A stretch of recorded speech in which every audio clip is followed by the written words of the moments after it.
Hello and welcome friends to Daksh TIT education. Friends, Daksh TIT education आज आपके लिए एक इन्फॉर्मेटिव वीडियो लेकर आया है जिसमें हम जानने वाले हैं यूजीसी नेट एग्जामिनेशन के बारे में कि ये क्या होता है, किस लिए कंडक्ट किया जाता है एंड इसके लिए एलिजिबिलिटी क्या होगी, किस बेस पर आप इसको दे सकते हो। तो अगर आप ये जानना चाहते हो तो प्लीज़ हमारी वीडियो को पूरा लास्ट तक देखिएगा एंड साथ ही अगर आप हमारे चैनल पर न्यू हैं तो please go and subscribe our channel, जिससे कि आपको हमारी आने वाली सभी लेटेस्ट वीडियोज़ की अपडेट मिलती रहेंगी। तो आइए वीडियो को स्टार्ट करते हैं और जानते हैं कि यूजीसी यानी कि यूनिवर्सिटी ग्रांट्स कमीशन और यूजीसी नेट यानी कि नेशनल एलिजिबिलिटी टेस्ट क्या होता है। तो आइए पूरी इन्फॉर्मेशन आपको आज हम इस वीडियो में देने वाले हैं, तो वीडियो को स्टार्ट करते हैं। सबसे पहले अगर हम बात करें यूजीसी की, तो देखिए जो यूजीसी है इसका पूरा नाम यूनिवर्सिटी ग्रांट्स कमीशन है और इसे अगर हम हिंदी में कहें तो हिंदी में इसे विश्वविद्यालय अनुदान आयोग के नाम से भी जाना जाता है। एंड साथ ही अगर इस आयोग के द्वारा भारत में जितनी भी यूनिवर्सिटीज चल रही हैं उनको अनुदान प्राप्त किया जाता है,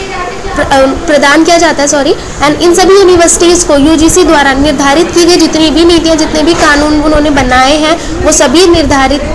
कानून उन्हें पालन करने पड़ते हैं, उनको फॉलो करना पड़ता है। अगर वो ऐसा नहीं करते तो कानूनी कार्रवाई भी उनके ऊपर की जा सकती है, उन यूनिवर्सिटीज़ के ऊपर। और भारत सरकार ने जो है उच्च शिक्षा के लिए कुछ मानक निर्धारित करने के लिए इस आयोग यानी कि यूजीसी का गठन किया था, बनाया था यूजीसी को। और यूजीसी जो है ये केंद्र जितनी भी, चाहे वो यूनिवर्सिटी केंद्र के अंदर आती हो या फिर राज्य सरकार के अंदर आती हो, सभी को इसके नियम जो है फॉलो करने पड़ते हैं। कोई भी ऐसा नहीं कि जो इसके नियम को फॉलो ना करे, अगर फॉलो नहीं करेंगे तो उन पर कानूनी कार्रवाई की जा सकती है। देन अगर हम बात करें जो यूजीसी के हेडक्वार्टर्स है, तो देखिए जो इसका मेन हेडक्वार्टर है वो दिल्ली में है। एंड अगर हम इसके बात करें जो रीजनल सेंटर्स है, इसके 6 रीजनल सेंटर्स हैं मेन हेड ऑफिस के अलावा, जो कि पुणे, हैदराबाद, कोलकाता, भोपाल, गुवाहाटी और बेंगलुरु में है। एंड अगर हम बात करें कि जो यूजीसी है इसके फंक्शंस क्या है यानी कि इसके काम क्या हैं, तो देखिए यूजीसी जो है, यूजीसी भारत में विश्वविद्यालयों में अनुसंधान, शिक्षण और परीक्षा हेतु मानकों का निर्धारण करता है, अंतर्राष्ट्रीय स्तर पर भारत की शिक्षा व्यवस्था को बनाए रखता है और साथ ही भारत की जो शिक्षा प्रणाली है उसमें सुधार के लिए भी भारत सरकार को सुझाव देता है यूजीसी। एंड साथ ही यूनिवर्सिटी और महाविश्वविद्यालय जो भी है उनमें अनुदान प्रदान करता है और साथ ही इनकी यूनिवर्सिटीज़ जितनी भी है यानी कि विश्वविद्यालय जो है उनकी समय समय पर जाँच करवाने का काम भी यूजीसी ही करता है। देन अगर हम बात करें यूजीसी नेट परीक्षा यानी कि नेशनल एलिजिबिलिटी टेस्ट के बारे में कि ये क्या है, तो देखिए जो नेशनल एलिजिबिलिटी टेस्ट है ये यूजीसी के द्वारा राष्ट्रीय योग्यता परीक्षा यानी कि नेशनल एलिजिबिलिटी टेस्ट का आयोजन किया जाता है। इसका जो आयोजन है वो यूजीसी करती है और इस परीक्षा का जो मुख्य मेन पर्पस जो होता है वो यही होता है कि जितने भी यूनिवर्सिटीज़ हैं उनके लिए योग्य शिक्षकों को तैयार किया जाए। इस परीक्षा का जो आयोजन है वो हर साल 2 बार किया जाता है। जितने भी अभ्यर्थी होते हैं इस परीक्षा में जो सफल हो जाते हैं तो वो यूनिवर्सिटी और जो महाविद्यालय यानी कि जितने भी महाविश्वविद्यालय हैं उनमें ये जाकर उनमें जो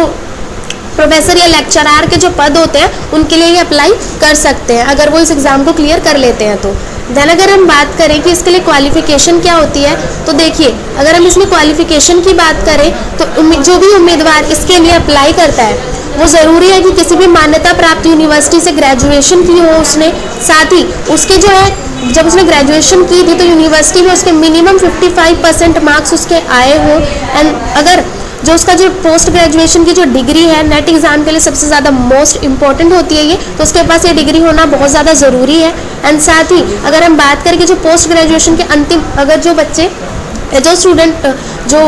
पोस्ट ग्रेजुएशन के लास्ट ईयर में है वो भी इस एग्ज़ाम के लिए योग्य हैं, वो भी इसको दे सकते हैं। एंड अगर कोई ऐसा है जिसने अपने एग्ज़ाम दे दिए हैं फाइनल ईयर के, अगर वो वेट कर रहे हैं अभी अपने रिजल्ट का, तो वो भी इस एग्ज़ाम को दे सकते हैं। ऐसे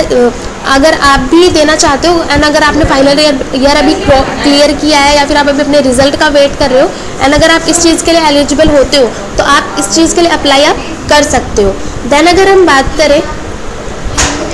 कि आप इसका एप्लीकेशन जो फॉर्म है वो आप कैसे फिल कर सकते हो, तो देखिए ये जो नेट एग्ज़ाम में जो शामिल होने के लिए सबसे पहले आपको पोस्ट ग्रेजुएशन होना तो बहुत ज़्यादा ज़रूरी होता ही है। साथ ही पोस्ट ग्रेजुएशन की डिग्री जब आपके पास हो तो उसके बाद आप एप्लीकेशन जो फॉर्म हर साल में 2 बार जब निकलते हैं तो आप अप्लाई उनके लिए कर सकते हो। आप NTS जो है समय समय पर नेट एग्ज़ाम के लिए नोटिफिकेशन जारी करता रहता है। जब आपको पता चले कि नोटिफिकेशन जारी हो चुके हैं, एप्लीकेशन फॉर्म निकल चुके हैं, तो आप उन्हें जाकर ऑफिशियल जो वेबसाइट है नीट एग्ज़ाम की उस पर जाकर आप एप्लीकेशन फॉर्म भर सकते हो। आपकी जो फीस है वो भी ऑनलाइन पेमेंट होती है, वहाँ पर आपको फ़ीस पेमेंट करना होता है। अगर हम फीस की बात करें इसके लिए तो जो सामान्य वर्ग है उनके उम्मीदवारों के लिए 1000 रुपये फ़ीस होती है और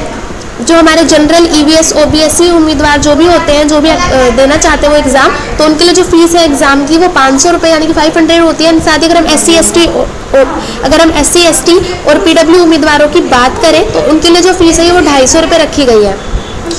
एंड अगर हम बात करें कि जो है अगर आप ये एग्ज़ाम क्लियर कर लेते हो तो इसके बाद आप क्या कर सकते हैं, तो देखिए अगर आप ये एग्ज़ाम क्लियर कर लेते हो तो आप किसी भी प्राइवेट कॉलेज में प्रोफेसर या लेक्चरार के लिए आवेदन कर सकते हो, या फिर आप किसी भी सरकारी जो